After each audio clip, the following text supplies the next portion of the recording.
السلام عليكم ورحمة الله وبركاته. بسم الله الرحمن الرحيم. الحمد لله رب العالمين، حمدا كثيرا طيبا مباركا فيه كما يحب ربنا ويرضى. يا رب لك الحمد كما ينبغي لجلال وجهك وعظيم سلطانك. اللهم ربنا لك الحمد حتى ترضى، ولك الحمد إذا رضيت، ولك الحمد بعد الرضا. وأشهد أن لا إله إلا الله وحده لا شريك له، وأشهد أن سيدنا ونبينا وحبيبنا وعظيمنا محمدا عبده ورسوله، صاحب الوجه الأنور والجبين الأزهر. اللهم صل وسلم وبارك وأنعم عليه صلاة وسلاما دائمين إلى يوم القيامة. الحمد لله الذي هدانا لهذا، وما كنا لنهتدي لولا أن هدانا الله. ربنا لا تزغ قلوبنا بعد إذ هديتنا، وهب لنا من لدنك رحمة إنك أنت الوهاب. سبحانك لا علم لنا إلا ما علمتنا إنك أنت العليم الحكيم. اللهم افتح علينا بالحق وأنت خير الفاتحين. رب اشرح لي صدري ويسر لي أمري واحلل عقدة من لساني يفقه قولي، واجعل لي وزيرا من أهلي. آمين يا رب العالمين، بجاه الرحمة للعالمين صلى الله عليه وآله وسلم. يقول الله تبارك وتعالى في كتابه العزيز بعد أعوذ بالله من الشيطان الرجيم، بسم الله الرحمن الرحيم. لكن الراسخون في العلم منهم والمؤمنون يؤمنون بما أنزل إليك وما أنزل من قبلك. محترم ناظرین و سامعین کرام، الحمدللہ آج ہم آغاز کر رہے ہیں سورہ النساء کی آیت نمبر ہے 162 میرے محترم۔ اس مبارک آیت میں اللہ رب العزت والجلال نے آغاز کیا ہے لیکن سے۔ لیکن اردو میں ہم کہتے ہیں لیکن، ہے نا، یہ استدراک کے لیے آتا ہے، یعنی آپ کوئی بات کر رہے ہوتے ہیں، پھر آپ کہتے ہیں بٹ، BUT، بٹ، مگر، جی، مگر یا لیکن، تو یہ استدراک اس کو کہتے ہیں، حرف استدراک، یہ استدراک کرتا ہے۔ کیا مطلب؟ اس کے بعد جو بات آ رہی ہوتی ہے وہ اس سے مختلف ہوتی ہے جو اس سے پہلے ہوتی ہے نا؟ اگر آپ بات کو کنٹینیو کرنا چاہتے ہیں دو باتوں کو آپس میں تو آپ واو لگائیں گے، واو عطف۔ لیکن اگر آپ یہ چاہتے ہیں کہ صاحب جو پہلے بات ہو رہی تھی اس کو ختم کر دیا جائے، اب ایک اور نئی بات شروع کی جائے، یعنی استدراک کریں کہ جو کچھ کہا گیا اب اس لیکن کے بعد جو کچھ کہا جائے گا وہ اس کے بالکل اپوزٹ ہوگا، ٹھیک ہے؟ کسی نے لیکن استعمال کرتے ہیں۔ اچھا، یہاں کب استعمال کیا گیا میرے محترم؟ بتایا آپ کو، اللہ رب العزت والجلال نے جی قوم موسیٰ علیہ السلام کا یہاں تذکرہ فرمایا، یہودیوں کا یقیناً، کہ وہ کیا کرتے رہے میرے محترم۔ جی جی، آیت نمبر 161 میں اور بھی تذکرہ تھا، کہا گیا کہ وہ اخذہم الربا، وہ باقاعدہ جی الربا ناجائز منافع لیتے ہیں۔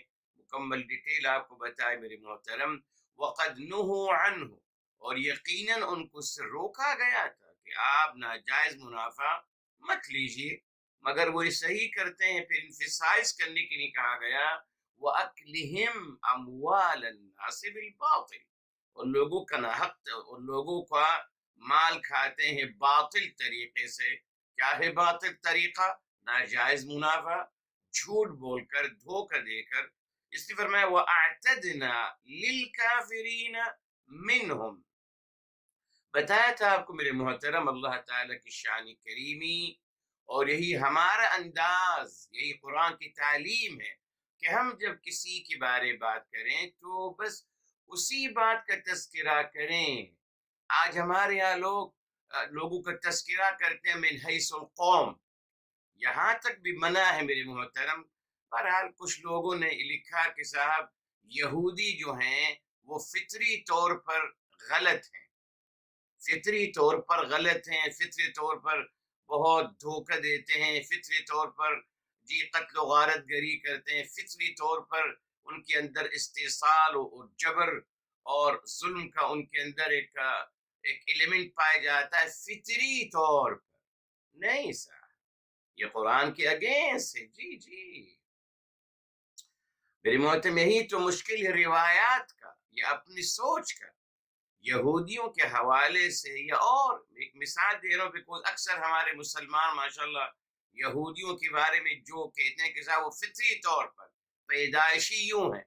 نہیں میرے محترم، ایسا نہیں ہے. قرآن نے بتا دیا میرے محترم. قرآن نے کیا بتایا؟ سورہ الروم ہے، سورہ نمبر 30 اور آیت نمبر بھی 30 ہے میرے محترم، 30 کی 30.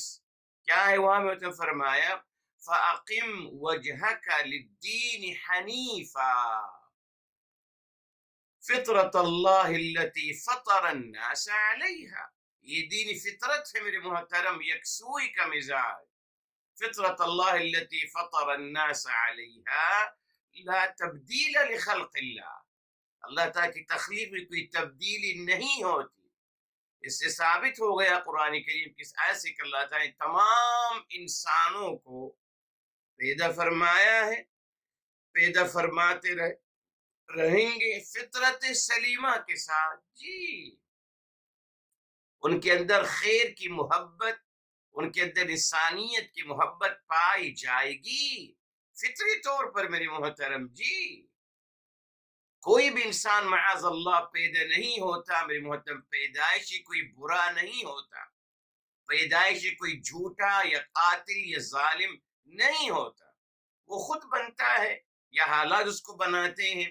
تو قرآن کریم کی اس آیت کو یاد رکھے میرے محترم. اللہ تعالی نے تمام لوگوں کو فطرت سلیمہ پر پیدا کیا ہے، وہ یہودی ہوں، کرسچن ہوں، کوئی بھی ہو. مگر ہم جب کسی سے بغض کرتے ہیں، جب کسی سے نفرت کرتے ہیں تو پھر تمام حدیں پار کرتے چلے جاتے ہیں، یہاں تک کہ اللہ تعالیٰ کو بھی بلیم لگانا شروع کر دیتے ہیں. نہیں میرے محترم، نہ. یہودیوں کو، تمام انسانیت کو اللہ تعالیٰ نے فطرت سلیمہ پہ پیدا کیا، محبت سے بھرپور پیدا کیا، پوزیٹیو اپروچ کے ساتھ پیدا کیا. آپ دیکھ لیجیے میرے محترم، آپ دیکھ لیجیے نا، اللہ تعالیٰ نے ہمیں جو باڈی ہمیں دی ہے میرے محترم، جو باڈی ہمیں دی گئی وہ صرف میرے محترم پوزیٹیو ایکٹ کرتی ہے، وہ محبت ہی کر سکتی ہے میرے محترم. جی آپ دیکھ لیجئے، جب آپ غلط بیانی کرتے ہیں تو آپ کے ہارٹ بیٹ چینج ہوتی چلی جاتی ہے. غصہ کرتے ہیں تو آپ کا بلڈ پریشر ہائی ہوتا چلا جاتا ہے. جی آپ کوئی غلط کام کرتے ہیں تو آپ دیکھیے آپ کے اعصاب اور آپ کے خون کا دورانیہ کتنا تیز ہونا شروع ہو جاتا ہے. جی اس سے ثابت ہوتا ہے میرے محترم کہ اللہ رب العزت والجلال نے ہمیں پیدا فرمایا ہے، ہمیں جو باڈی دی ہے اس کو ایک ہی ون وے اس کو دیا ہے، ایک ہی طریقہ ہے، مثبت سوچ میرے محترم، محبت سے بھرپور، لوگوں کی خیرخواہی سے بھرپور، لوگوں کو نفع پہنچانے سے بھرپور. آپ دیکھیے، آپ اگر محبت کرتے ہیں، سچ بولتے ہیں، پیار بانٹتے ہیں، مسکراہٹیں بانٹتے ہیں، آسانیاں بانٹتے ہیں، آپ کو اپنی باڈی سے لڑنا نہیں پڑتا. اسموتھ، بیکوز جو اللہ نے آپ کو پیدا یوں کیا ہے تمام انسانوں کو میرے محترم. جی اس کا مشاہدہ آپ خود کر لیجئے نا، دیکھ لیجئے. جب غلط بیانی ہوتی ہے تو انسان کے اندر چینجنگ آتی ہے. غصہ کروں گا بلڈ پریشر ہائی ہو جائے گا. تو میرے محترم کیوں؟ بیکوز مجھے اپنی باڈی کے اگینسٹ جانا پڑتا ہے، فائٹ کرنا پڑتا ہے. بوڈی کو اللہ تعالیٰ نے نفرت کرنے کے نہیں پیدا کیا، نہ باڈی کو اللہ تعالیٰ نے جھوٹ بولنے کی نہیں پیدا کیا۔ جی میرے محترم، اب مجھے اپنی باڈی کو زبردستی، جیسے آپ اگر گاڑی اپنی رونگ وے میں چلائیں گے تو کیا ہوگا؟ اگر مخالف سمت میں آپ جائیں گے گاڑی کو لے کر، ایکسیڈنٹ ہونے کا امکان ہے، ہلاکت ہونے کا امکان ہے ڈیفینٹ۔ جی آپ ماشاء اللہ تعالی ہم سب کو نصیب فرمائے انشاءاللہ حجاز مقدس کا سفر۔ ہم جب نماز پڑھ کے نکل رہے ہوتے ہیں خانہ کعبہ سے یا مدینہ شریف کے حرم سے، لوگ کچھ آ رہے ہوتے ہیں نا، مکے میں خصوصاً لوگ آ رہے ہوتے ہیں طواف کرنے کی، تو یہ دیکھیں اب ایک ہجوم پورا جا رہا ہے، کچھ لوگ آ رہے ہیں، کتنی مشکل ہوتی ہے ان کو آنے میں۔ یہی ہے میرے محترم، جب آپ منفی سوچ اور منفی جذبات اپنے اندر پیدا کرتے ہیں تو آپ اپنی باڈی کے ساتھ فائٹ کر رہے ہوتے ہیں، جس کا نقصان کیا ہوتا ہے، تمام ڈیزیز اور تمام فزیکل بیماریاں انسان کو لاحق ہوتی چلی جاتی ہیں۔ آج تو ثابت ہو گیا نا صاحب جی، آج تمام ڈاکٹرز یہ کہنا شروع کر دیا انہوں نے کہ تمام فزیکل بیماریاں در حقیقت نفسیاتی بیماریوں کا امپیکٹ ہے۔ جی ڈپریشن، ٹینشن، یہ تمام نیگیٹو نفسیات کا نتیجہ ہے میرے محترم۔ کیوں؟ میں اپنی باڈی کے ساتھ فائٹ کر رہا ہوں۔ جب خون کا دورانیہ تیز ہوگا میرے محترم، اللہ نے جو رگیں بنائی ہیں اس کے اندر خاص مقدار کے ساتھ خون جاتا ہے۔ جب میں دورانیہ تیز کرے گا انسان اپنے خون کا تیز، جب خون تیز اس کو کرے گا، بلڈ پریشر جب اپنا ہائی کرے گا میرے محترم، تو پھر رگوں میں خون رکنا شروع ہوگا میرے محترم، کلوٹ بننا شروع ہوں گے۔ جی کینسر کی بیماری غصہ سے پیدا ہوتی ہے، ٹینشن سے، جی غصہ کرنے سے، نفرت کرنے سے میرے محترم۔ اسی لیے آپ دیکھیے اللہ تعالیٰ نے آسانیاں فرمائی، انسان نے تو ماشاءاللہ اپنے فائدے کے لیے ہزاروں میڈیسن بنا دی، جی بیماری کو ختم کرنے کے لیے۔ اب کہاں تک صداقت ہے کہاں تک نہیں وہ تو رب جانے۔ اللہ تعالیٰ نے میرے محترم انسان نے بنایا علاج بیماری آنے کے بعد، اللہ تعالیٰ نے جو سکھایا وہ یہ تھا کہ آپ مثبت اپنی سوچ رکھیے، بیماری پیدا ہی نہیں ہوئے گی۔ آج تو انسان لاکھوں کروڑوں کما رہا ہے نا بیماری کا علاج کرنے کے نام پہ۔ تو صاحب اللہ تعالیٰ نے جو آپ ہمیں تعلیم دی کتاب الہی میں، اس پہ عمل اگر کرتے بیماری ہوتی ہی نہیں۔ جی اگر مثبت سوچ الحمدللہ اپنی رکھتا، ہر لحاظ سے سچ بولتا، محبت کرتا، پیار کرتا، مسکراتا رہتا، آسانیاں بانٹتا، سب سے جی سب کا خیال کرتا، بیماری لاحق ہی نہیں ہوتی۔ مگر ہم سے کہا کہ وہی جو ہمارے یہاں تضاد ہے کہ نہیں، آپ نفرتیں بھی کرتے رہیں، بغض بھی رکھیے، جی اور غصہ بھی کریے، وہ اپنی جگہ، بیمار ہو جائیں گے، کینسر ہم ہیں نا علاج کرنے والے، ہم علاج کر دیں گے آپ کا۔ کبھی کسی نے کہا میرے محترم کہ بیماری کا تدارک کریے، پریکویشن کریے، بیماری ہونے نہ پائے، اور بیماری نہیں ہو پائے گی انشاءاللہ تعالی اگر ہم قرآن کی تعلیمات پہ عمل کرتے، اور میرے حبیب میرے آقا سرور کائنات فداہ بھی صلی اللہ علیہ وسلم کی تعلیمات پہ عمل کرتے۔ دیکھیے یہ فرق ہے میرے محترم، مثبت سوچ کا نتیجہ۔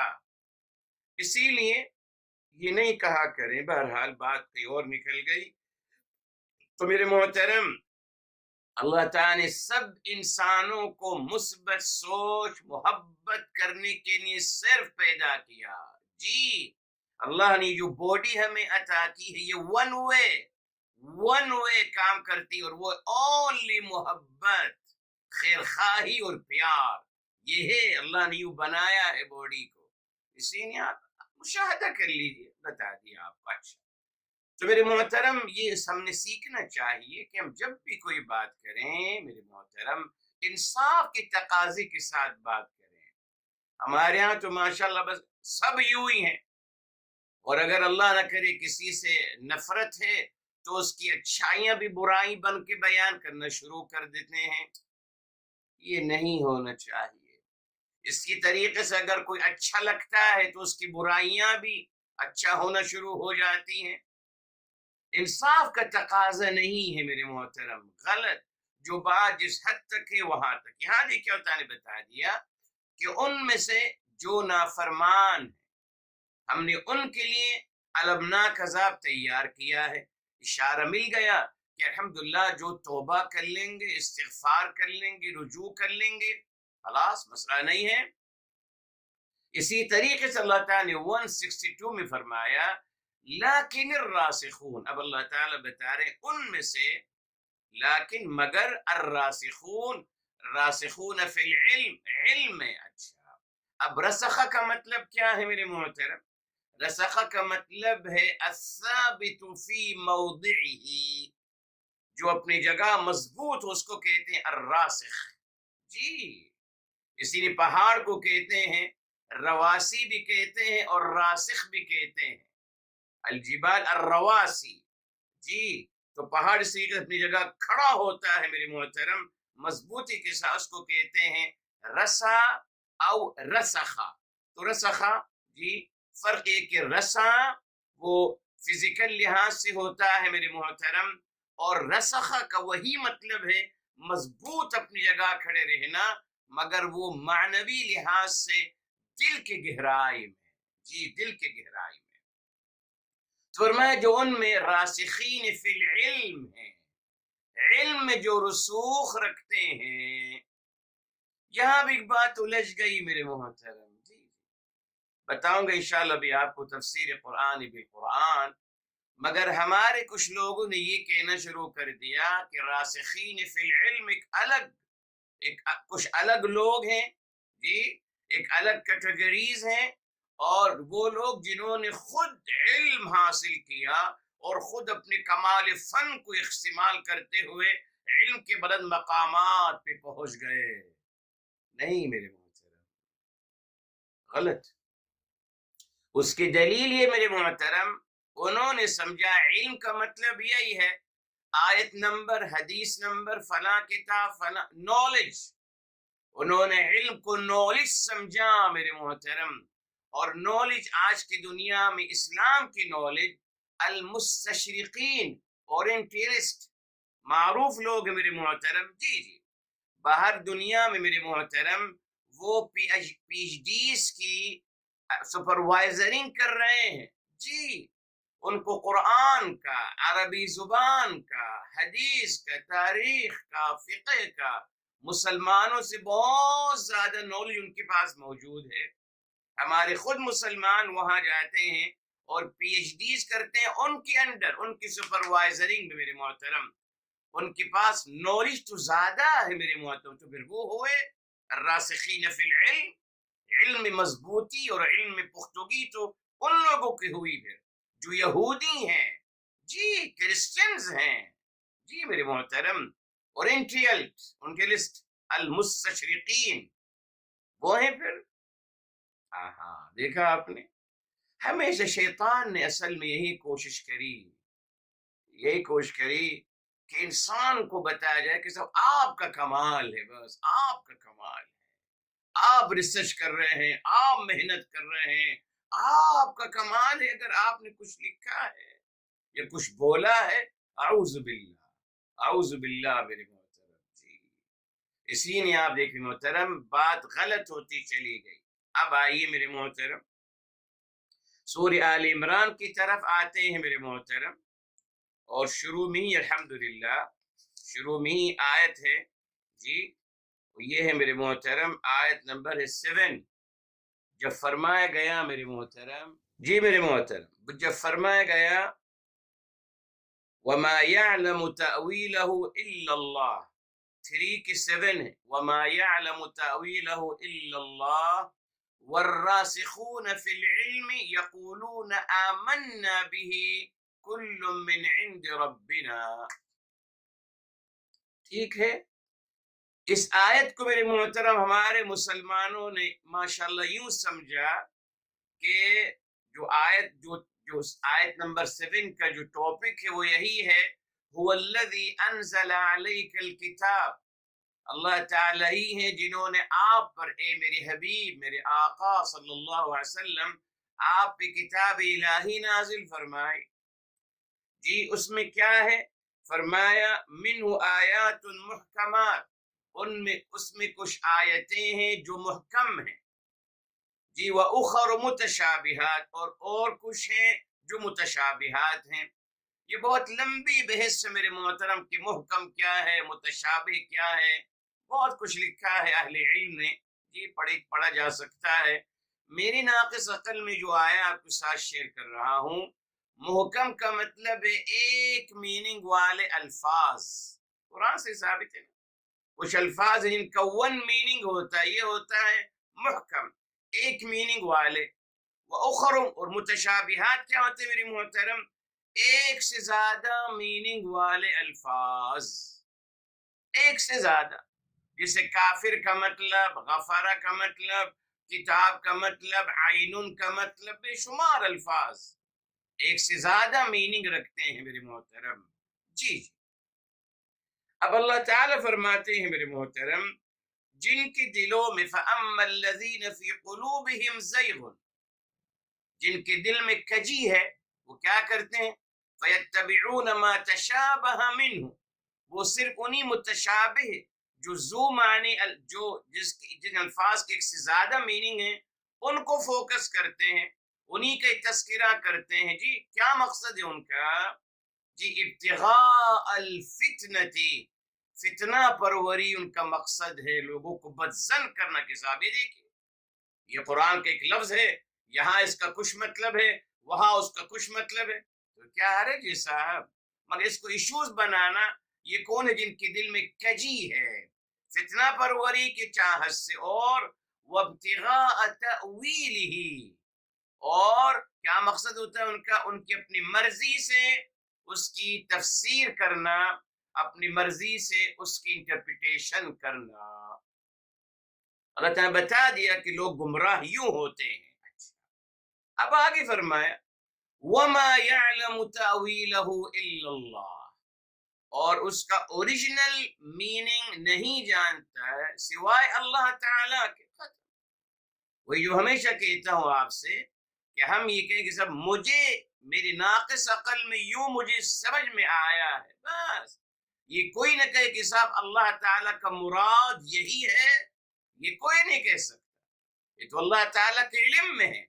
ہمیں بس جو سمجھ میں آ رہا ہے قرائن اور دلائل کے ساتھ، آپ کے ساتھ میری ناقص عقل میں یہ آ رہا ہے، صحیح بھی ہو سکتا ہے الحمدللہ، اور غلط بھی ہو سکتا ہے، مگر فتنہ پرور لوگ اعوذ باللہ کیا فیصلہ کرتے ہیں کہ نہیں بس جو ہم نے سمجھا وہی حق ہے، وہی حرف آخر ہے۔ کیوں بھائی، آپ کو حق ہے صرف، تو میں نے بھی تو کچھ سمجھا ہے، تو پھر اب ہم تمام انسانیت کو میرے محترم ایک سمجھ پہ تو نہیں لا سکتے صاحب، اور کسی کی اپنی سوچ کا طریقہ ہے، اس لیے بتا دیا کہ آپ اس کی وَمَا يَعْلَمُ تَأْوِيلَهُ إِلَّا اللَّهُ، یعنی اس کا اوریجنل میننگ اللہ تعالیٰ کے علاوہ کوئی نہیں جانتا۔ اصرار مت کریے، آپ مجھے سمجھ میں آیا ہے، میرے ناقص عقل میں یہ سمجھ میں آیا ہے، اوکے، یہ مت کہ اللہ کا مراد یہ ہے، اللہ کی مراد کو کیسے جان سکتا ہے انسان؟ مگر بہرحال لوگوں کو تو کنفرمیشن چاہیے نا،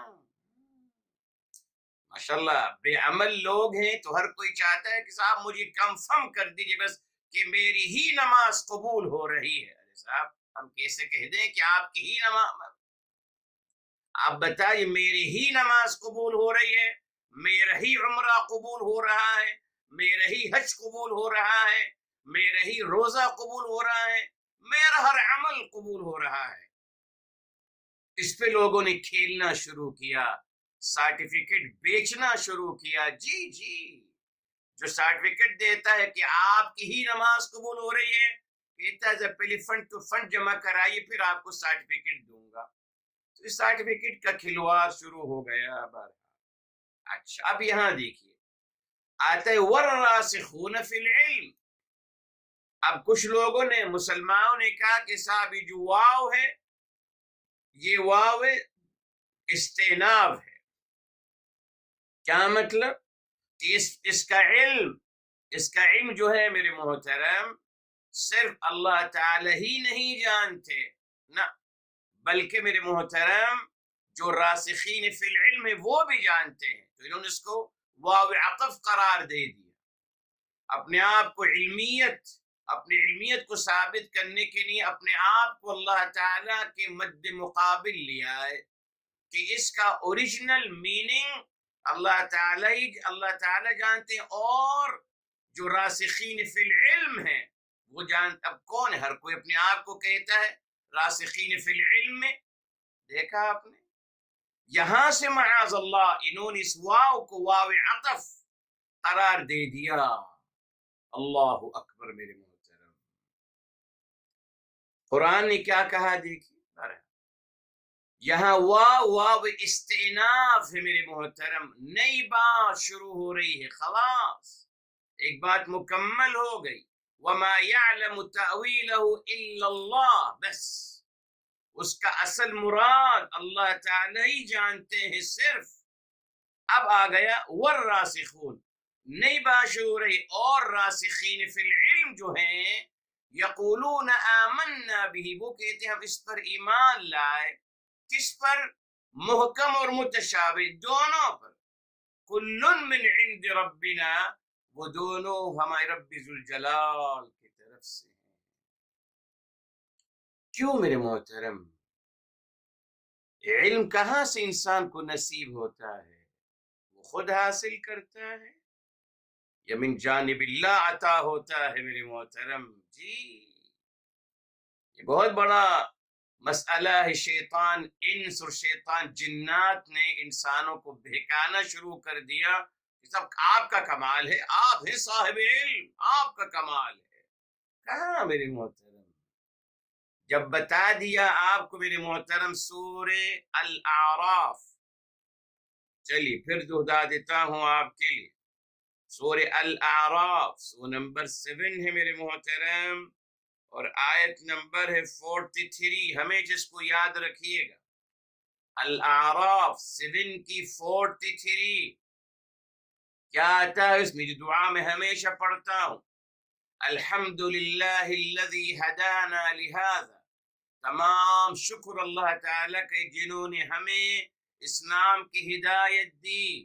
آگے سنیے، وما کننا لنہتدی لولا ان ہدانا اللہ، اور ہم کبھی ہدایت یافتہ نہیں ہو سکتے تھے اگر اللہ تعالی ہمیں ہدایت عطا نہیں فرماتے. تو اللہ تعالی نے ہدایت عطا فرمائی، میرا کوئی کمال نہیں. علم اللہ تعالی نے عطا کیا ہے، میرا کوئی کمال نہیں. اس آیت کو شیطان انسانوں نے بھلوا دیا، اور شیطان انسان نے سکھا دیا کہ نہیں صاحب، ہدایت تو آپ نے خود حاصل کی ہے، آپ نے ریسرچ کی ہے، آپ نے تحقیق کی ہے، آپ نے ماشاءاللہ کتابیں پڑھی ہیں، تب جا کر ہدایت پہ آئے ہیں آپ. یہ آپ کا کمال ہے. اسی نے جو علم آپ نے حاصل کیا وہ بھی آپ کا کمال ہے. اللہ تعالیٰ کا کوئی کمال نہیں. یہیں سے بگاڑ شروع ہوتا ہے. تو الراسخون فی العلم کی آیت نمبر 7 سورہ آل عمران کی یہی بنیاد بنائی ان لوگوں نے کہ ہم صاحب علم ہیں، ہم وہ جانتے ہیں جو اللہ تعالی جانتے ہیں. نہیں میرے محترم، اللہ تعالیٰ کے علم الگ ہے، ہرگز نہیں. تو میرے محترم جو علم اللہ تعالیٰ عطا کرتے ہیں وہ کیا ہے، اس کو سمجھ لیجئے. امام علی علیہ مقام علیہ السلام کا میرے محترم عظیم مقولہ ہے. علم کے بارے میں بہت کچھ کہا ہے میرے محترم، مگر انہوں نے کہا ہے حقیقت العلم. علم تو ایک ذریعہ ہے نا میرے محترم. تو آپ فرمایا کرتے تھے العالم الحقیقی، حقیقی عالم وہ ہے من كان قلبه مشبعا بحب اللہ ورسولہ صلی اللہ علیہ وآلہ وسلم. فرمایا کرتے تھے حقیقی عالم وہ ہے جس کا دل بھرا ہوا ہو، مشبع، جس کا دل فل ہو، بھرا ہوا ہو اللہ تعالی اور رسول اعظم صلی اللہ علیہ وسلم کی محبت سے. یہی تو اصل مقصد ہے میرے محترم. جی علم تو ایک ذریعہ ہے جس طریقے سے، مگر انسان ہمیشہ ذریعے پہ اکتفا کر لیتا ہے. ہنر ایک ذریعہ ہے، دکان ایک ذریعہ ہے رزق حاصل کرنے کا. دکان رزاق نہیں ہے، ہنر آپ کا رزاق نہیں ہے. رزاق تو اللہ تعالی ہے، یہ ذریعہ ہے. تو علم میرے محترم ایک ذریعہ ہے کس چیز کا؟ اللہ تعالیٰ کی معرفت حاصل کرنے کا، اور معرفت کا نتیجہ اللہ تعالیٰ کی محبت سے بھرپور دل چاہیے. امام الانبیاء محمد مصطفیٰ صلی اللہ علیہ وسلم کی محبت سے معمور دل چاہیے. یہ اصل مقصد ہے علم کا، اس کے علاوہ کچھ بھی نہیں میرے محترم. جی اگر صرف نالج ہے، بتا دیا مستشرقین کے پاس زیادہ نالج ہے. آج یہی تو بات الجھ گئی، سب نالج ہونی چاہیے. سبھی کے پاس نالج ہے نا، دین کی نالج سبھی کے پاس ہے، عمل میں بالکل زیرو ہے. یہ سکھایا گیا کہ بس علم کا نالج ہونا چاہیے. جہاں آپ بیٹھیں تو پتہ چلے کہ سب آپ بھی دین پہ عبور رکھتے ہیں. بس بات کرنا شروع کر دیجئے. صرف اس لیے سیکھتا ہوں میرے محترم تاکہ محفل میں بیٹھ کر صدر محفل بن سکوں، بول سکوں. آپ کے سامنے صداقت اور سچائی کی بات کرتا ہے انسان، وہی سب سے پہلے آنے سے پہلے بھی جھوٹ بول رہا ہوتا ہے. زندگی اس کی جھوٹ پہ چل رہی ہوتی ہے، اور وہ لیکچر صداقت اور سچائی لیکچر دینے کے بعد بھی اس کی پوری زندگی جھوٹ پہ چل رہی ہوتی ہے. محترم الراسخون فی العلم کون ہوئے؟ اب اس کی دلیل دوں گا. راسخون فی العلم کون ہوئے؟ جن کا دل معمور ہے اللہ تعالی اور رسول اعظم صلی اللہ علیہ وسلم کی محبت سے. جی یہ اصل مقصد ہے، مطلوب علم یہی میرے محترم. جیسے آج ہو گیا نہیں کہ آج نالج کیوں حاصل کی جا رہی؟ ڈگری حاصل کرنے کے لیے.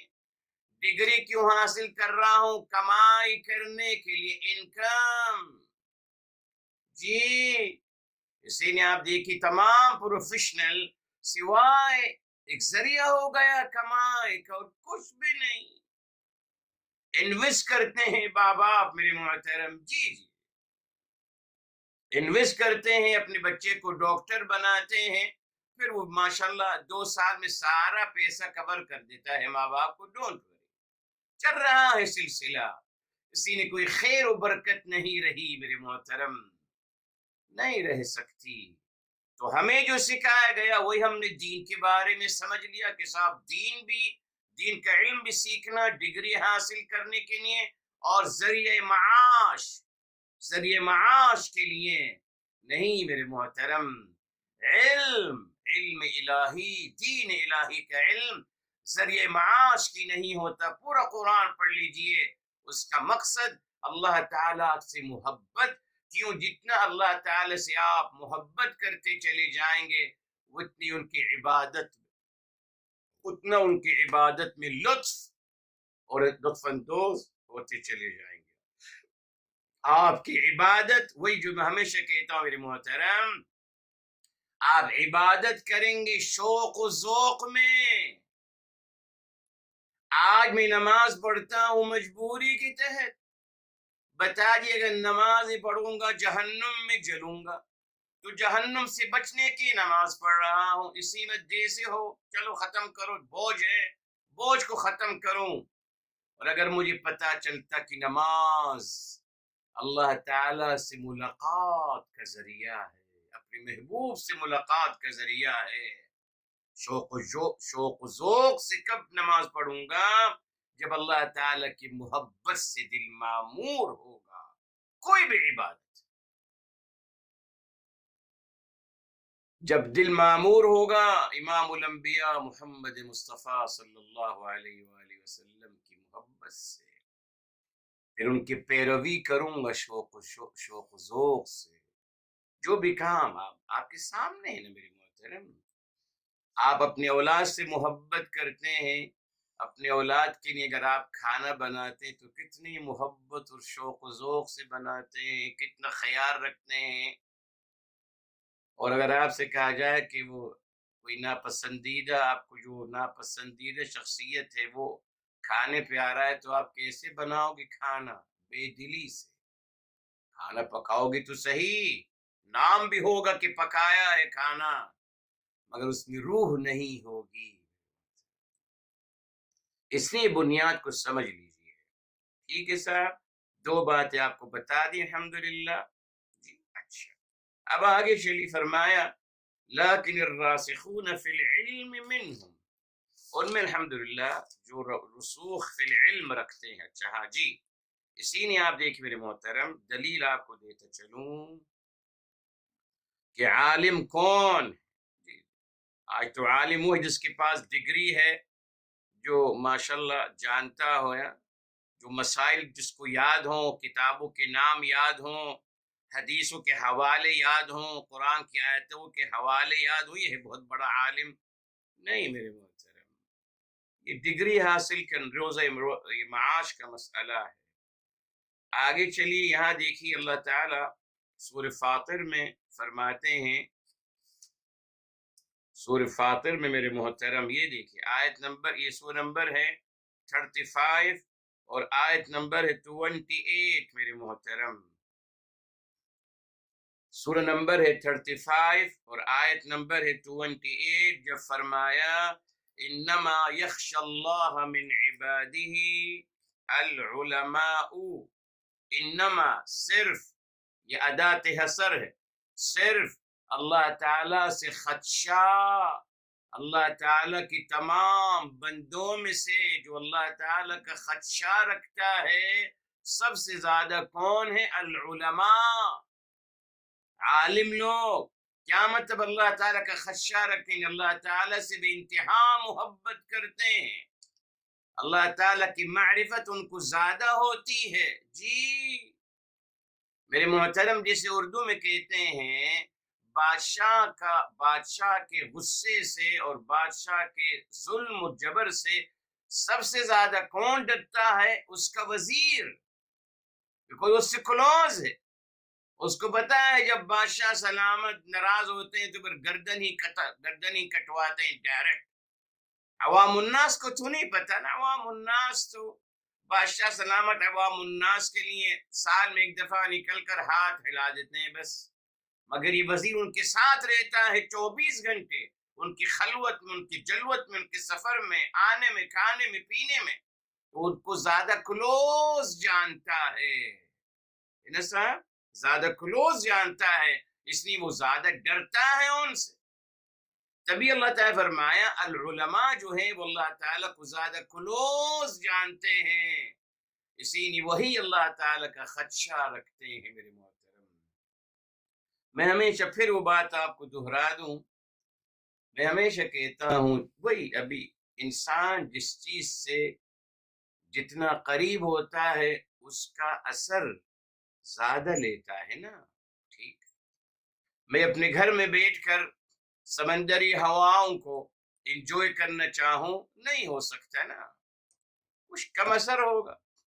فریج کی ٹھنڈک کو محسوس کرنا چاہوں یا اے سی کی ٹھنڈک، تو میں کیا کرتا ہوں، اے سی کے قریب چلا جاتا ہوں، بالکل اس کے قریب اپنے فیس کو اس کے قریب کر لیتا ہوں تاکہ ٹھنڈی ہوا آنا شروع ہو، یہی ہے نا۔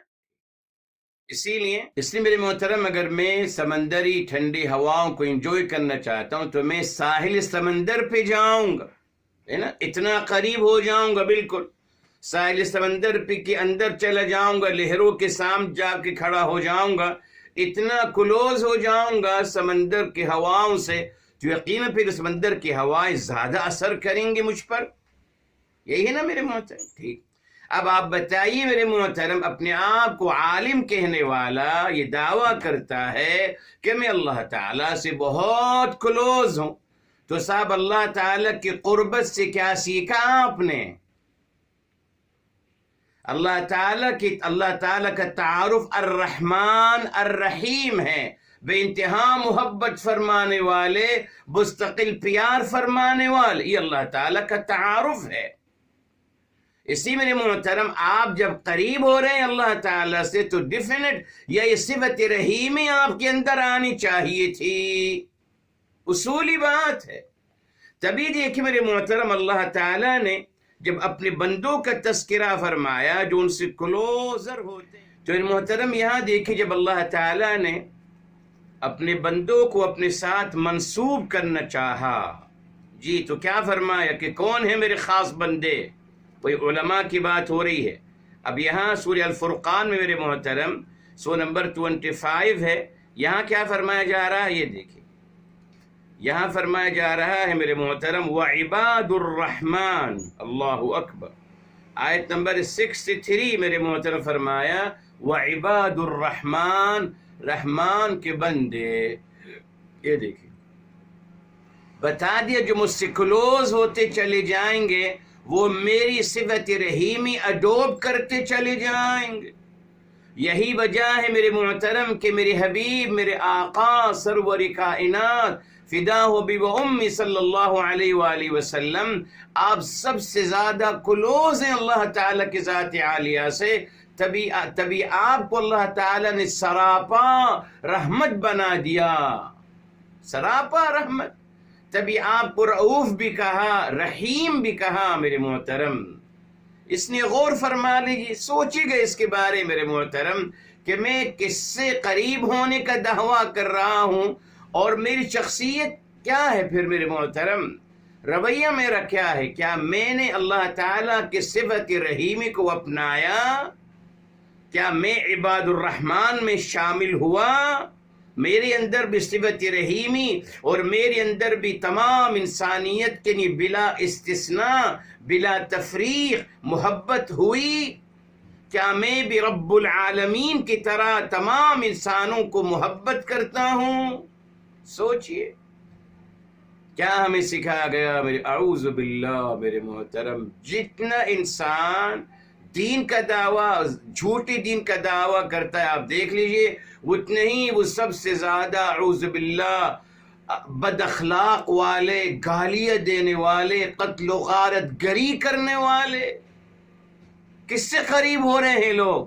یہ رحمان سے قریب نہیں ہو رہے، یہ شیطان سے قریب ہو رہے ہیں۔ بس وہی تو آپ کر رہے ہیں نا میرے صاحب، شیطان ہے جو لوگوں کو دوزخ میں لے کے جا رہا ہے، آپ بھی وہی کر رہے ہیں، تو آپ کس کا کردار ادا کر رہے ہیں؟ You are supporting home?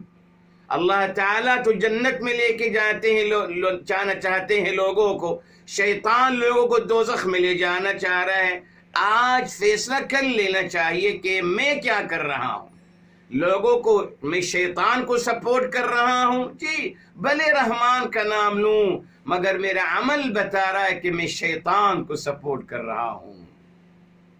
تو محترم یہ بات بھی کلیئر ہو جانی چاہیے آپ کے لیے، راسخون فی العلم، اللہ تعالیٰ سے محبت فرمانے والے، ٹھیک ہے صاحب؟ اچھا آئیے، تو العلم کا مطلب بتا دیے، وضاحت ہو گئی، آگے فرمایا والمؤمنون، اب دیکھیں والمؤمن اور اہل ایمان، اب اللہ تعالیٰ نے اب یہ واو عطف ہے، اللہ تعالیٰ اب دو لوگوں کا تذکرہ فرمانا چاہ رہے ہیں، الراسخون فی العلم، اللہ تعالیٰ سے اور رسول اعظم سے بے انتہا محبت فرمانے والے، فرمایا والمؤمنون، اور جو اہل ایمان ہیں، تو اہل ایمان کون ہے؟ وہی ہے میرے محترم، اہل ایمان کون ہے؟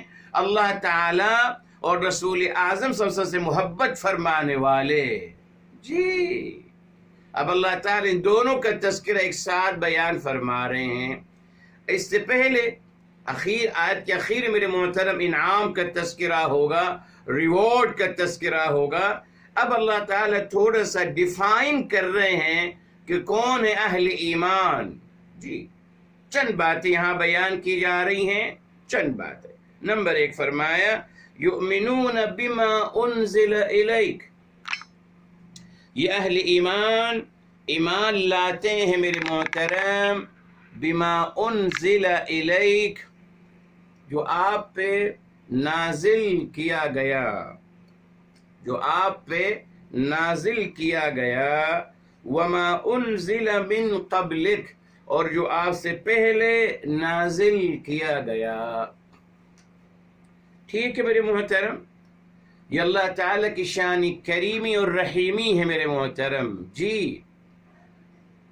اللہ تعالیٰ بتا رہے ہیں کہ یہ ایمان والے کون ہیں۔ یہ دیکھیں اب وہی بات چلی جائے گی جو الحمدللہ ہم نے سورہ بقرہ میں بیان کی تھی اور سورہ آل عمران میں۔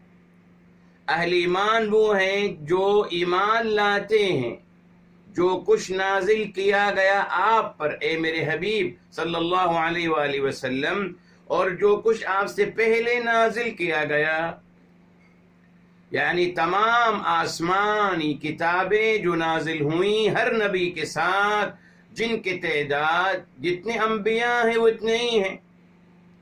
اگر انبیاء 10 لاکھ ہیں، 10 لاکھ کتابیں نازل ہوئی تھیں یقیناً، اس نے کہ بتا دیا سورہ البقرہ کی آیت نمبر میرے محترم، یہ دیکھیں آیت نمبر 213 میں کلیئر ہو گیا میرے محترم، فَبَعَثَ اللَّهُ النَّبِيِّينَ مُبَشِّرِينَ وَمُنذِرِينَ وَأَنزَلَ مَعَهُمْ الْكِتَابَ۔ آیت نمبر 213 سورہ البقرہ کے ثابت ہو گیا کہ اللہ تعالیٰ نے انبیاء علیہ السلام کو بھیجا بشارت دینے کے لیے اور چوکنا کرنے کے لیے، ٹھیک، اچھا آگاہ کرنے کے لیے، وَأَنزَلَ مَعَهُمْ، اور ان کے ساتھ کتاب نازل فرمائی۔ ہر نبی کو کتاب دی گئی میرے محترمہ اکارڈنگ قرآن، ٹھیک ہے صاحب۔ تو فرمایا گیا الحمدللہ یہ اہل ایمان تمام آسمانی کتاب، کیوں میرے محترم؟ اس نے کہ تمام کی تعلیمات یکساں ہیں، تمام کی تعلیمات ایک جیسی ہیں الحمدللہ، ان میں کوئی فرق نہیں ہے الحمدللہ۔ اچھا میرے محترم، اس میں اشارہ یہ بھی مل رہا ہے کہ آسمانی کتاب ایک ہی تھی جو ہر نبی کو دی گئی میرے محترم، نام اس کے مختلف تھے، جیسے قرآن کریم ہے، جی البینہ ہے، الہدا ہے، شفا ہے، بے شمار الذکر، النصیحہ، الموعظہ، الفرقان، جی تمام آسمانی کتاب کے مختلف نام ہیں۔ اسی طریقے سے میرے محترم یہاں اشارہ مل رہا ہے کہ آسمانی کتاب ایک تھی جو ہر نبی کو دی گئی میرے محترم، مگر بعد میں یقیناً بعد میں لوگوں نے اپنی مرضی سے، قرآن میں آ گیا، انہوں نے اپنی مرضی سے کتاب لکھنا شروع، اپنے ہاتھ سے کتاب لکھی، پھر کہا کہ صاحب یہ آسمانی کتاب ہے، جیسے آج ہو رہا ہے، آج بھی لکھا جا رہا ہے اور کہا جا رہا ہے کہ صاحب یہ دین الہی ہے، حالانکہ لکھا خود نے ہے اور اس کو دین الہی کا مرتبہ دے دیا روایات کی شکل میں، ایک روایات کی شکل میں یہی بیان کیا جا رہا ہے۔ بہرحال میرے محترم الحمدللہ اہل ایمان وہ ہیں جو آسمانی کتاب پر ایمان لاتے ہیں، تفریق نہیں کرتے۔ اچھا آگے دیکھیں فرمایا والمقیمین الصلاۃ، نماز کو قائم کرنے والے اپنے کردار میں، بتایا تھا آپ کو بے شمار دفعہ، جی اقامت صلاح یہ الگ ہے میرے محترم، کوئی حرج نہیں۔ لوگوں نے سمجھا اقامت صلاح کا مطلب مسجدیں بنائیے اور لوگوں کو مار مار کر نماز پڑھائیے ہے اقامت صلاح، بھول گئے میرے محترم۔ بہرحال انہوں نے ایسا سمجھا، کوئی حرج نہیں میرے محترم، مگر اقامت صلاح سے مراد اپنے کردار میں نماز کو قائم کرنا، جی اپنے کردار میں، جیسے پہلے ہوا کرتا تھا، مگر اب دیکھیں اب نتیجہ بدل گیا، نماز قائم کر رہا ہوں میں، جی نماز پڑھ رہا ہوں، اس لیے نماز سے پہلے بھی رشوت لیتا ہوں، نماز کے بعد بھی رشوت، نماز سے پہلے بھی جھوٹ اور دھوکہ لوگوں کو، نماز کے بعد بھی جھوٹا اور دھوکہ، نماز سے پہلے بھی لوگوں کے ظلم، نماز کے بعد بھی لوگوں پر ظلم. بتایا آپ کو ہمارے مسلمان تہجد کی نمازیں پڑھ کر، فجر کی نماز باجماعت پڑھ کر میرے محترم نکلتے تھے مسلمانوں کو ذبح کرنے کے لیے. تاریخ گواہ ہے. بہرحال تذکرے نہیں کرنا چاہتے. اب یہ کون سی نماز تھی میرے محترم جو ان کو یہ نہیں سکھایا کہ صاحب یہ مسلمان ہے، کلمہ گو ہے، اس کو آپ کیسے قتل کر رہے ہیں؟ نہیں سکھایا. بہرحال نماز کو قائم کرنا اپنے کردار میں. کیا مطلب میرے محترم؟ دہرا دیتا ہوں آپ کے لیے، چلیے کوئی حرج نہیں. نماز کی حقیقت کیا ہے؟ جی نماز کی حقیقت کیا ہے؟ سورہ العنکبوت ہے میرے محترم. سورہ العنکبوت سورہ نمبر 29 ہے اور آیت نمبر ہے میرے محترم 45، جہاں سے سپارہ شروع ہوتا ہے 21 کا. اتل ما اوحی. یہ دیکھیں وَأَقِمِ الصَّلَاةَ، نماز کو قائم کریں اپنے کردار میں. کیسے؟ یہ دیکھ ان الصلاة تنہا عن الفحشاء والمنکر. یہ نماز کی حقیقت ہے.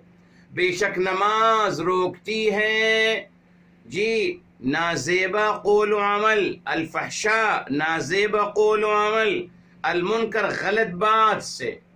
یہ ہے نماز کی حقیقت.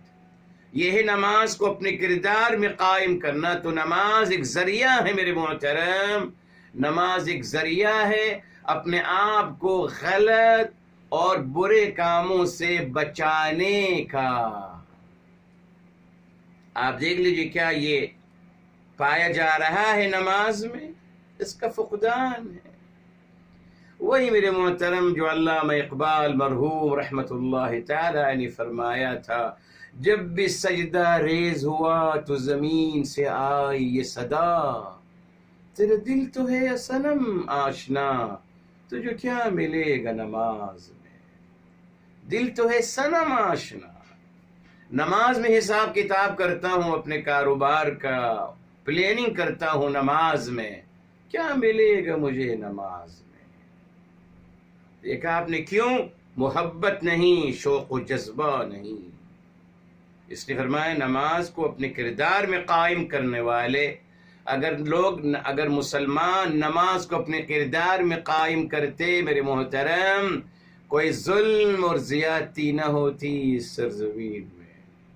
مگر تاریخ گواہ ہے کہ خانہ جنگی ہی کی مسلمانوں نے ہمیشہ اپنے ہی لوگوں کو اپنا زور دکھایا. غیروں کے سامنے جھکتے ہیں، اپنوں کو اپنا زور دکھاتے ہیں میرے محترم. میں ہمیشہ کہتا ہوں میرے محترم، کہا جاتا ہے کہ صاحب آپ برائی کو اپنے ہاتھ سے ختم کریے. صرف مسلمان ملکوں میں جہاں جا کے رہ رہے ہیں، یورپ یا امریکہ میں، وہاں تو میرے محترم وہاں تو گھیلی بلی بن کے رہتے ہیں. وہاں ختم کریے نا برائی کو اپنے ہاتھ سے. ہم بھی دیکھیں آپ کتنے بڑے مومن ہیں، آئیے. نہ یہ اپنے ہاتھ سے برائی کو ختم کرنا، یہ میرے محترم غلط رویے اپنے ملک میں کری. بیچارہ آپ کے مسلمان ملک ہے، غریب مسلمان بھائی، ان کو اپنا زور دکھائیے اور وہاں یہودیوں کے ہاں غلام بن کے رہیے. وہاں دکھائیے نا سر، وہاں تو بہت سارے منکرات ہیں، بہت ساری برائیاں ہو رہی کھلم کھلا. آئیے نا، ہم بھی دیکھیں کتنے بڑے مومن ہیں آپ. آئیے، جائیے، روکی لوگوں کو اپنے ہاتھ سے. یہ کیا ہے؟ اپنے ملک کو نقصان پہنچانا، اپنے ملک کے باسیوں کو نقصان پہنچانا، اپنے ملک کے بھائیوں پر اپنا زور دکھانا. یہ کون سا اسلام ہے؟ دیکھا آپ نے، یہ اسلام نہیں، یہ کچھ اور ہے. آپ کے سامنے ہے. ارے سب اگر آپ نے دکھانا ہے وہاں دکھائیے. وہاں نہیں دکھائیں گے بیکوز وہاں تو گرین کارڈ ملے گا، ماشاءاللہ پاسپورٹ ملے گا، ایک اچھی زندگی. وہاں تو رہنا ہے نا صاحب، ہمیں وہاں تو رہنا ہے. دیکھا آپ، یہ فرق ہے. اس نے نماز کو اپنے کردار میں اگر قائم کرتے کوئی کسی کی غیبت نہ کرتا، کوئی جھوٹ نہ بولتا، کوئی چیٹنگ نہ کرتا، کوئی دھوکہ نہ دیتا، ادب و احترام کے ساتھ رہتے، تو کیا دنیا جنت نظیر نہ بنتی، لیکن اگر ہمیں نماز کو اپنے کردار میں قائم کرنے کی تعلیم دی جائے. آج ہم کو تو بچا جاتے ہیں کہ نماز کے مسائل سیکھیے، بس نماز کے مسائل ہزاروں مسئلے بنا لیے وضو کی اور نماز کے، ہزاروں. یہی علم ہے. کوئی نہیں کہتا کہ نماز کی حقیقت کیا ہے. یہ آیت نمبر آپ کو بتایا، آپ کو آیت نمبر 45 سورہ العنکبوت کی 29 کو، نماز کی حقیقت یہ ہے. یہ کوئی نہیں بتاتا، بیکوز خود بتانے والا خود فتنہ پرور ہے، بتانے والا خود قتل و غارت گری کرنے کی تعلیم دے رہا ہے. تو آپ وہ کیسے کہے گا کہ آپ قتل و غارت گری مت کریے؟ وہ خود دین کو چھپا رہا ہے، دین سے کھیر رہا ہے، آیات کو ٹویسٹ کر رہا ہے، روایات کو کوٹ کر رہا ہے. وہ کیسے آپ سے کہے گا کہ آپ ذرا صداقت اور سچائی کا خیال رکھیے؟ نہیں کہہ سکتا، رک جائے گا اس کا کاروبار. بہرحال میرے محترم فرمایا اور والمؤتون الزکاۃ، اور زکوٰۃ ادا کرنے والے. بتا دیا آپ کو میرے محترم، الزکوٰۃ کا مطلب اپنا نفس کا تزکیہ کرنا. جی، اور اس کی دلیل آپ کو بتاتا چلوں، پھر دوہرا رہا ہوں تاکہ آپ کو سمجھ میں آ جائے. جی یہ دیکھیں میرے محترم، سورہ المؤمنون ہے، 23 سورہ نمبر ہے، کھول لیجئے. اور میرے محترم آیت نمبر 4 ہے، 23 کے 4. فرمایا والذین هم للزکاۃ فاعلون، اور وہ جو ہیں زکوٰۃ کو ادا کرنے والے ہیں. اب یہاں مفسرین الجھ گئے کہ لیکن صاحب یہ تو مکی سورہ ہے صاحب. ٹھیک، دیکھا آپ نے، مکی سورہ ہے. ٹھیک، اس وقت زکوٰۃ تو فرض نہیں ہوئی تھی صاحب. بالکل آپ کے کہنے کے مطابق نا. ٹھیک، اس وقت زکوٰۃ فرض نہیں ہوئی تھی، یہ مکی سورہ ہے. تو صاحب یہ اہل ایمان سے کون سی زکوٰۃ کی بات کی جا رہی؟ زکوٰۃ تو فرض نہیں ہوئی تھی. اب انہوں نے کہا کہ اچھا نہیں، اس کا مطلب یہاں اس آیت میں اس کا مطلب ہے اپنا اپنے نفس کا تزکیہ کرنے والے. ٹھیک ہے سر، کیا کہا؟ اپنے نفس کا تزکیہ کرنے والے. اس نے کہ یہ مکی سورہ ہے، زکوٰۃ مال کا تذکرہ نہیں ہے، ابھی زکوٰۃ فرض نہیں ہوئی تھی. خیر کے ساتھ اسی نے اس آیت کو بدلنا ہوگا، اس کا میننگ، اور کہنا ہوگا کہ صاحب مکی اور مدنی کی وجہ سے. جی، اس نے کہنا ہوگا کہ صاحب یہاں زکوٰۃ سے مراد اپنا نفس کا تزکیہ کرنا. ٹھیک ہے صاحب، اس بات کو یاد رکھیے. آگے چلیے، سورہ میرے محترم جس کو آپ حامیم السجدہ کہتے ہیں، آیت نمبر ہے 41 میرے محترم، 41 ہے میرے محترم. جی یہ بھی مکی سورہ ہے، اور یہ آیت نمبر 7 ہے میرے محترم. فرمایا وَوَيْلٌ لِّلْمُشْرِكِينَ، آیت نمبر 41 کی 6، اللہ پاک ہلاکت ہے مشرکین کے لیے. مشرکوں کا تذکر، کون ہے مشرکین؟ یہ ہے تفسیر قرآن بالقرآن، آیت نمبر 7 سے ظاہر ہو رہا. فرمایا الذین لا یؤتون الزکاۃ، وہ جو زکوٰۃ ادا نہیں کرتے. تو ہم نے سے کہا کہ کیا مطلب ہے؟ کیا مشرکین بھی زکوٰۃ فرض تھی؟ ویسے بھی مکی سورہ ہے اور مشرکین کے بارے میں کہا جا رہا ہے. تو پھر یہاں وہ کہنے لگے نہیں صاحب ایسا نہیں ہے صاحب. یہاں دیکھیے، یہاں بھی مراد لا یؤتون الزکاۃ، زکوٰۃ ادا نہیں کرتے. یہاں بھی اس کا مقصد ہے اپنا نفس کا تزکیہ نہیں کرتے. ٹھیک ہے صاحب، کم سے کم 2 آیات، ابھی اور بھی ہوں گے، ابھی وقت نہیں، 2 آیات سے ثابت ہو گیا کہ زکوٰۃ کا مطلب صرف زکوٰۃ مال نہیں بلکہ نفس کا تزکیہ بھی مقصود ہے. ثابت کر دیا آپ کے لیے. سورہ المومنون، جی صاحب، 23 کی 4، اور حامیم السجدہ 41 کی 7 اور 6 کا لاسٹ پارٹ. یہ 2 آیتیں موجود ہیں، آپ چیک کر لیجیے، ان کو تفاسیر میں دیکھ لیجیے سبوں نے کیا کہا. مکی صورت ہے. اچھا، اب میرے محترم، میرے استاذ محترم نے فرمایا، اللہ تعالیٰ ان کی جنت نصیب فرمائے اور تمام مرحومین کو، انہوں نے فرمایا ہم جب قرآن پڑھتے ہیں میرے محترم تو یہاں ہمیں کیا چیز بنیادی مطالبہ کیا ہے میرے محترم، ہماری زندگی کا گول کیا ہے؟ بتایا آپ کو، بتایا تھا آپ کو، چلیے پھر دہراتا ہوں آپ کے لیے سورہ الشمس سے میرے محترم، سو نمبر ہے 91 والشمس وضحاها، اس میں میرے محترم آیت نمبر 9 ہے جب فرمایا وَنَفْسٍ وَمَا سَوَّاهَا فَأَلْهَمَهَا فُجُورَهَا وَتَقْوَاهَا قَدْ أَفْلَحَ مَنْ زَكَّاهَا، یہ دیکھ قد یقیناً افلح کامیاب ہو گیا من زکاہا جس نے اپنا نفس کا تزکیہ کیا۔ تو صاحب زندگی کا مقصد حیات یہی ہے جی، زندگی کا گول یہی ہے جو اللہ نے ہمیں عطا کیا، ٹارگٹ یہی ہے اپنا نفس کا تزکیہ کرنا، بیکوز جو اپنے نفس کا تزکیہ کر سکا وہی کامیاب اور کامران ہے۔ مگر ہمیں اس آیت کے بارے میں نہیں بتایا جاتا، نہ وہ کہتے ہیں نہیں صاحب زندگی کا مقصد جی قتل کرنا ہے، لوگوں کو خون کی ندیاں بہانا ہے، بس آپ اللہ کے سپاہی ہیں، دین کی دعوت دینا مقصد حیات ہے۔ کہاں صاحب، سورہ الشمس کو پڑھ لیجئے، یہ ہے گول زندگی کا، مقصد حیات یہ دیا گیا اپنا نفس کا تزکیہ کرنا، بس۔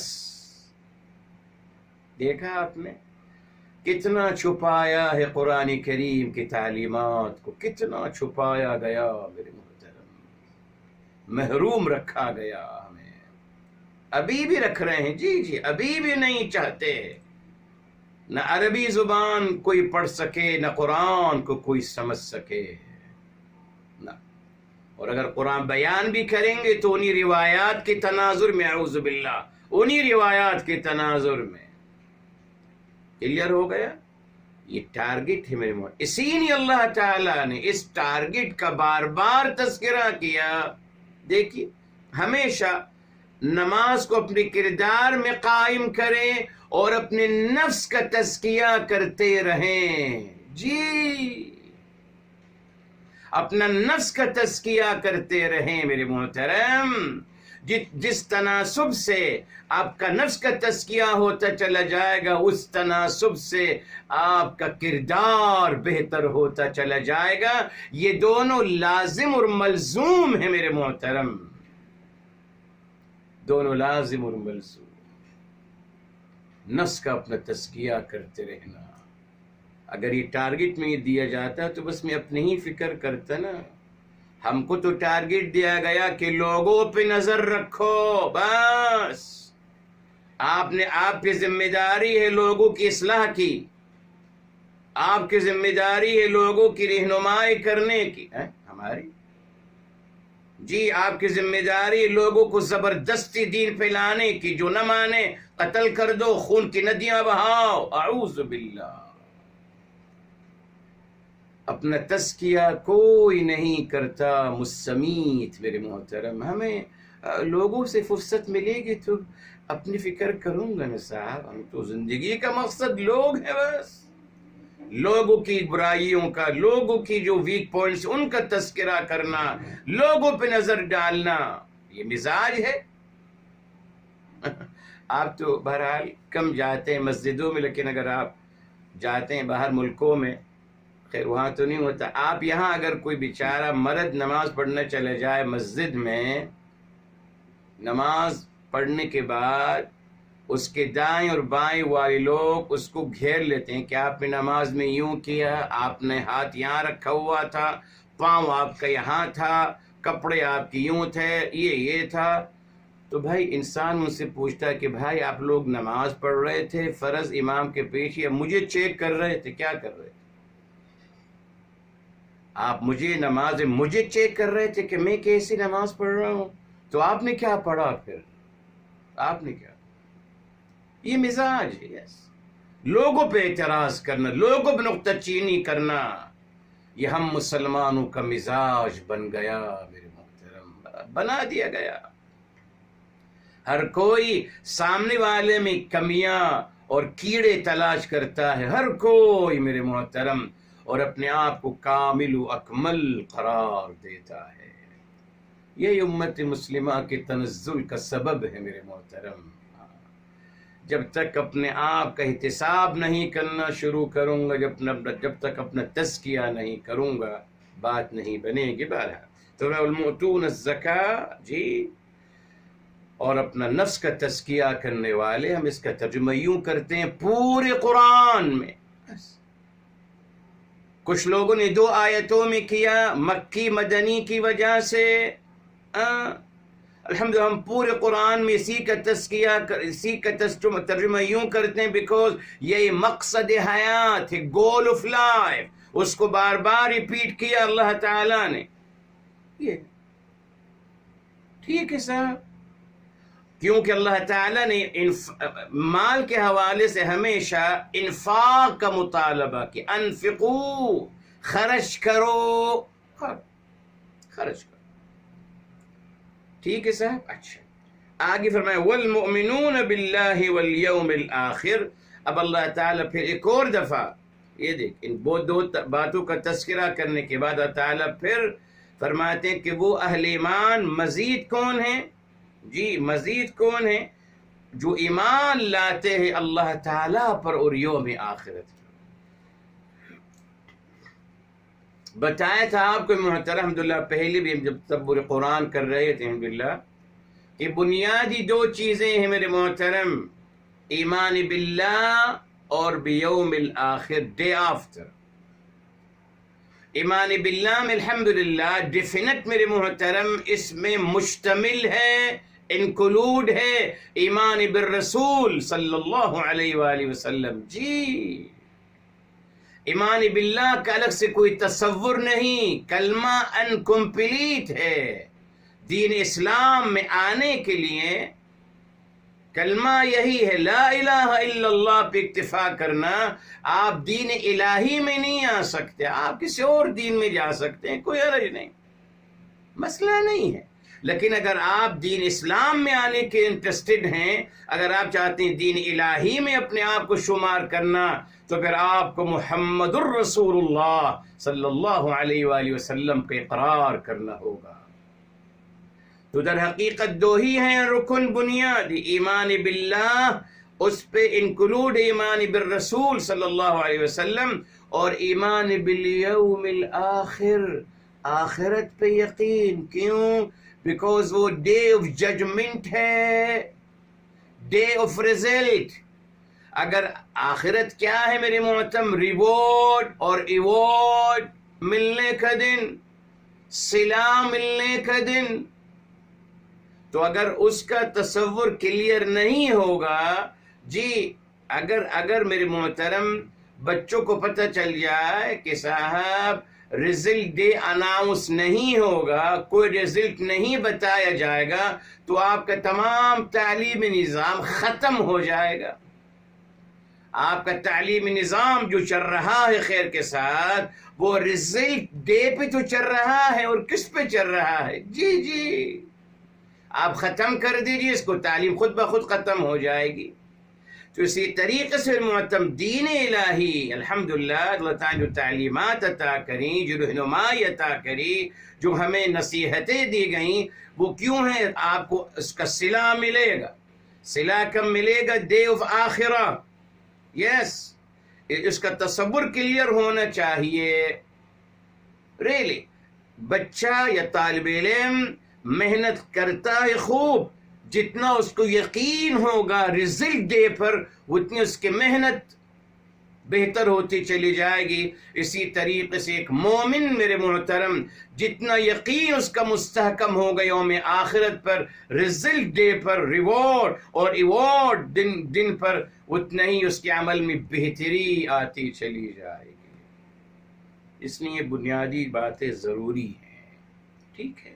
اچھا، اب اللہ تعالیٰ اس آیت کی تکمیل فرماتے ہیں، صلہ فرمایا، اب ان کو کیا مل رہا ہے؟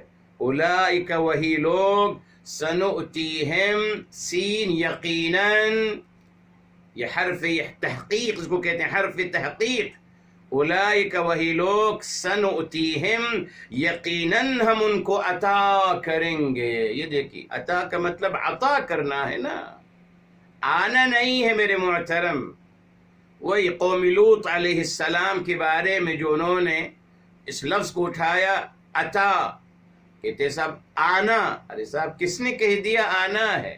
جی آنا بھی ہو سکتا ہے، کوئی شک نہیں، مگر قرآن کو پڑھتے چلے جائیے. قرآن میں کتنی مقامات میں عطا کا مطلب ہے اعطا. اعطا دینا، یہاں دیکھیں آگے بے شمار آیات ہم خود پڑھتے ہیں ربنا آتنا فی الدنیا حسنہ، ہمیں عطا کیجئے. ہم کہتے ہیں ہمیں آئیے. لا الہ الا اللہ. فرمایا اولئک وہی لوگ یقیناً ہم ان کو عطا کریں گے. کیا عطا کریں گے؟ اجر عظیم عطا کریں گے. اللہ اکبر. یہ دیکھیں کیوں میرے محترم اجر عظیم کہا؟ بس اجر کافی تھا نا. اللہ تعالی ہمیشہ صفت لگاتے ہیں میرے محترم، ہمیشہ اجر کے ساتھ. اجرن عظیما، عظیم بلند، عظیم بلند، بہت زیادہ اجر. کیوں میرے محترم؟ کیوں؟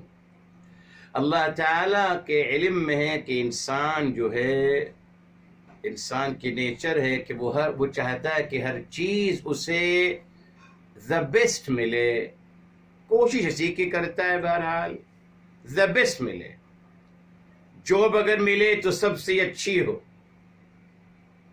گھر اگر ملے تو سب سے اچھا گھر، لباس اگر پہنے تو سب سے اچھا لباس، رفیق حیات اگر ہو تو سب سے اچھا اولاد ہو تو سب سے اچھی ماں باپ تو سب سے اچھے. ہر لحاظ سے میرے محترم وہ پرفیکشن اور the بیسٹ کی چاہت کرتا ہے میرے محترم. ٹھیک ہے. اچھا ایک اور اس کے اندر کیا ہے میرے محترم کہ وہ کثرت کا طلبگار ہے. کثرت کا اکتفا نہیں کرتا نا. وہ کسا ٹھیک ہے سواری ہے، آنے جانے کے لیے اللہ نے گاڑی دی چاہیے کہ چلتی کا نام گاڑی. وہ کہتا ہے نہیں صاحب چلتی کا نام گاڑی مجھے نہیں چاہیے، مجھے سب سے بہترین گاڑی چاہیے. حالانکہ فرق نہیں پڑے گا، وہ بھی منزل مقصود تک پہنچائے گی، یہ بھی پہنچائے گی. بس نام ہوگا محلے میں یا شہر میں کہ صاحب سب سے مہنگی گاڑی فلاں صاحب کے پاس ہے. اس کو سننے کے نہیں کرتا ہوں. گھڑی میرے محترم، گھڑی میرے محترم 50 لاکھ کی گھڑی بھی اور 50 روپیہ کی گھڑی بھی ہے. وقت وہی بتائے گی میرے محترم، کوئی فرق نہیں. ایسا نہیں کہ وقت میرا 50 لاکھ کی گھڑی میرے وقت روک دے گی یا میرے وقت بہتر کر دے گی. نہیں صاحب 50 روپے کی بھی گھڑی وہی ٹائم بتائے گی جو 50 لاکھ کی گھڑی بتائے گی. مگر انسان کا مزاج وہ چاہتا ہے کہ نام ہو کہ صاحب 50 لاکھ کی گھڑی پہنتے ہیں صاحب، جی ڈائمنڈ لگا ہوا ہے اس کے اندر. اللہ تعالیٰ کے علم میں تبھی اللہ تعالیٰ نے، آپ دیکھ لیجئے ہمیشہ قرآن میں اللہ تعالیٰ نے صرف اجر کی بات نہیں فرمائی بلکہ اجر عظیم، یعنی بہت سارا اجر، بہت سارا اجر، لوٹ آف اجر. کیوں؟ انسان کی نیچر کے مطابق، تاکہ انسان کی جستجو رہے عمل صالح، نیک عمل کرنے کی جستجو رہے. جب اس کے سامنے صلہ کا تذکرہ کیا جا رہا ہے کہ آپ کو صلہ ملے گا اور بہت زیادہ ملے گا، گڈ. ایک ہوتا ہے کہ سب آپ جتنا کیجیے گا اتنا ملے گا، ہے نا. اب آپ دیکھیے اگر کسی ادارے میں اعلان کر دیا جائے کہ صاحب آپ کو تنخواہ وہ نہیں ملے گی جو آپ سے کمٹمنٹ کی گئی تھی نا، آپ کا پروفیشنل یا آپ کی صلاحیتوں کے اسکلز کے مطابق جو ہم نے تنخواہ مقرر کی تھی آپ کے لیے، ہم وہ تنخواہ نہیں دیں گے بلکہ ہم اس سے بڑھ کر آپ کو بہت زیادہ تنخواہ دیں گے. اب کیا نتیجہ نکلے گا میرے محترم؟ وہ ورکر جو ہے، وہ کام کرنے والا بہت شوق و ذوق سے کام کرے گا، بہت دل جوئی کے ساتھ کام کرے گا اور اپنی پوری جان اپنی صلاحیت لگا دے گا اس کام کو بہتر کرنے کے لیے. یہی چاہا رب العزت والجلال نے. بہت زیادہ اجر کا وعدہ فرما کر در حقیقت انسان کو بہتر سے بہتر عمل کرنے پہ آمادہ کرنا مقصود تھا. مگر کیا ہے، انسان کی نفسیات کو مد نظر رکھتے ہوئے. ٹھیک، کیا میسج مل رہا ہے میرے محترم؟ ہم بھی جب لوگوں سے بات کریں ان کی نفسیات کو مد نظر رکھیں. جی، نفسیات کو لوگوں کی نفسیات کو جانیے، پہچانیے. تبدیلی آئی نا میرے محترم. پہلے ڈاکٹرز کبھی نہیں پوچھتے تھے، بیکاز وہ سمجھتے تھے کہ بیماری انسانی باڈی کی وجہ سے بنتی ہے. یہی ڈاکٹرز، جی یہی ایلوپیتھک ڈاکٹرز جو ہیں حضرات ہمارے ماشاءاللہ، یہی سمجھتے تھے کہ بس یہ ڈیزیز ہے جو انسانی باڈی میں خلل کی وجہ سے پیدا ہوتی ہے. اب جب ریسرچ کی گئی میرے مطلب ان کو بتایا گیا کہ نہیں حضرات، آپ ایسا کریں، نفسیاتی مسائل بھی ہوتے ہیں. تو جب آپ کے پاس کوئی دل کا بیمار آئے یا ہارٹ پریشر کا بیمار آئے تو اس سے پوچھ لیجئے کہ صاحب آپ کسی نفسیاتی مسائل سے تو نہیں گزر رہے. اب یہ پوچھتے ہیں میرے محترم. کیوں؟ ریسرچ ہوئی، تحقیق ہوئی، نفسیات پہ کام کیا گیا. جی، آج کہتے ہیں کہ آپ غصہ مت کریے، زیادہ مت سوچئے، اور رفیق حیات جو ہے اس کو برداشت کر لیجئے. برداشت کریے رفیق حیات کو. ہاں، یہ کہا جاتا ہے نا. بالکل. کیوں میرے محترم؟ ان کو پتہ چل گیا، اللہ نے ان کو سمجھا دیا میرے محترم. جی، کیا سمجھا دیا گیا کہ صاحب یہ جو فزیکل بیماریاں ہیں یہ تمام منفی سوچ کا نتیجہ ہے. شروع میں جو بات آپ سے کہی اس کو آپ یاد رکھیے گا. بس یہاں رکتے ہیں انشاءاللہ. ہم آیت مکمل ہو گئی. آئندہ انشاءاللہ آپ سے پھر خیر کے ساتھ ملاقات ہوگی. دعا کر لیتے ہیں. بسم اللہ الرحمن الرحیم. الحمد للہ رب العالمین. اللہم صلی علی سیدنا محمد وعلی آلہ وسلم تسلیما کثیرا. یا حی یا قیوم برحمتک نستغیث. یا مقلب القلوب ثبت قلوبنا علی دینک. یا مصرف القلوب صرف قلوبنا علی طاعتک. یا رب العالمین یا ارحم الراحمین. ہمارے تمام کے گناہوں کو معاف فرمائے، تمام کے خطاؤں کو معاف فرمائے، تمام کے لغزشوں کو معاف فرمائے. اللہ ہم تمام کے مشکلات کو آسان فرما دیجیے، مصیبتوں کو حل فرما دیجیے. اللہ تمام حاجتوں کو پورا فرما دیجیے. پروردگار عالم اپنی سوا کسی کا محتاج نہ بنانا. یا اللہ محتاجی کی زندگی سے بچانا. رب ذوالجلال ہمیں اپنے سماعتوں سے، اپنی بصارتوں سے، دل و دماغ اور تمام قوت و صلاحیتوں سے یا اللہ تا حیات برتنا نصیب فرمانا. یا رب العالمین یا ارحم الراحمین. تمام بیماروں کو شفاء کامل عاجلہ عطا فرمائیں. ہماری ارجمن بہن کے بھائی حامد حسین بھائی تکلیف میں ہیں، دعا کریں کہ اللہ تعالیٰ ان کو صحت کاملہ اور عاجلہ عطا فرمائیں. اور لوگ بھی بیمار ہیں انہیں دعا کے نکاح ہے. اللہ تعالیٰ تمام بیماروں کو یا اللہ جو روحانی بیماریاں ہیں، جسمانی بیماریاں ہیں، اللہ تعالیٰ ہر قسم کی بیماریاں ہیں، اللہ تمام کو شفاء کاملہ اور عاجلہ عطا فرمائے. تمام مرحومین کو یا اللہ جنت الفردوس نصیب فرمائے. یا رب العالمین یا ارحم الراحمین. تمام مرحومین کو اور ہم سب کو ہماری حبیب صلی اللہ علیہ وسلم کی شفاعت سے بہرمند فرمانا. یا اللہ ان کی شفاعت سے بہرمند فرمانا. یا اللہ ان کی شفاعت سے بہرمند فرمانا. یا اللہ تعالی ہمیں مثبت سوچ عطا فرمائے. یا اللہ تعالی ہمیں مثبت سوچ عطا فرمائے. یا اللہ تعالی ہمارے اندر سے نگیٹیوٹی ختم کر دیجئے. یا اللہ بغض، کینہ، حسد، یہ تمام منفی جذبات سے یا اللہ ہمارے دلوں کو صاف کر دیجئے. یا اللہ ہمیں محبت اور پیار، یا اللہ محبت اور پیار عطا فرمائے. یا اللہ تعالی ہمیں ہمیں محبت اور پیار اور خوشی و مسرتیں اور آسانیاں بانٹنے کی توفیق عطا فرمائیں. وآخر دعوانا الحمد للہ رب العالمین. وصلی اللہ علی نبینا محمد وعلی آلہ وسلم تسلیما کثیرا والحمد للہ رب العالمین.